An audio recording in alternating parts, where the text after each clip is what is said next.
Je suis Swann Blachère, je suis conteuse. Quand je suis sur scène, je suis conteuse. Quand je suis en dehors de la scène, je suis metteuse en scène. J'écris aussi.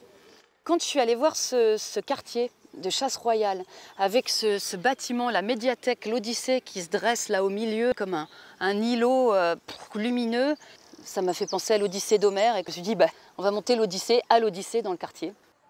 J'aime beaucoup les contes traditionnels et je trouve qu'il y a dans ces histoires des choses qui nous parlent tellement d'aujourd'hui, qui nous ramènent tellement à ce qu'on est, à un socle commun, et d'aller amener Ulysse là, au pied des tours, dans les espaces verts, parce que ça a sa place là aussi, quoi.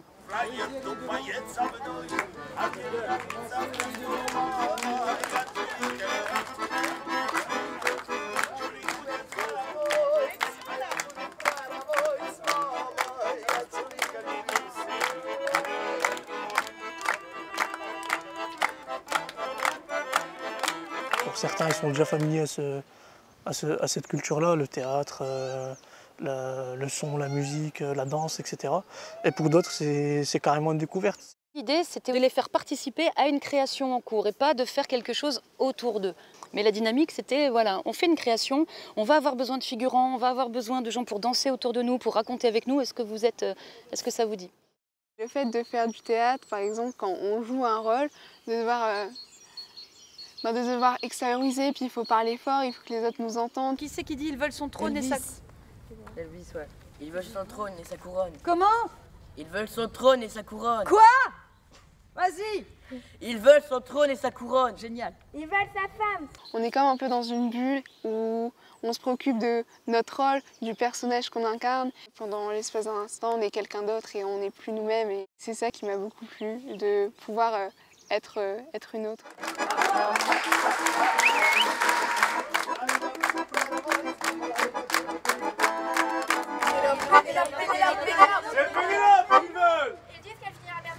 Elle sera bien obligée de se remarier. Pénélope, la clé du succès. Ils disent un royaume sans roi, on n'a jamais vu ça. Approchez, approchez.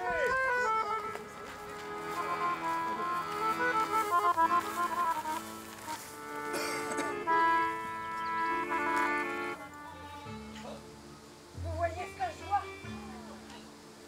Art, culture et prévention, ça permet d'avoir un accès à la culture que peut-être on n'aurait pas eu et de découvrir des choses qu'on n'aurait peut-être pas découvertes sans le projet, en fait. La vie d'ado, c'est pas un long fleuve tranquille. Il y a des hauts, des bas. Quelquefois, on a tendance à se cacher derrière sa carapace. Et là, avec la dynamique de groupe et tout ce que ça entraîne, avec les artistes qui nous poussent, on voit que tout le monde est en confiance et ça permet aussi de se lâcher, de se libérer et puis de se découvrir, quoi. Se découvrir. On a des jeunes qui, que ce soit à l'école ou alors dans leur quotidien, qui n'osent pas sourire aux autres, qui n'osent pas parler aux autres. Et je pense que grâce à ces ateliers, ils arrivent aujourd'hui à s'exprimer et s'extérioriser en fait. Dis-moi ce que je représente pour toi, mon père, l'abandon chez les Grecs est-il héréditaire? Il y a même des améliorations à la maison pour certains jeunes au niveau du comportement.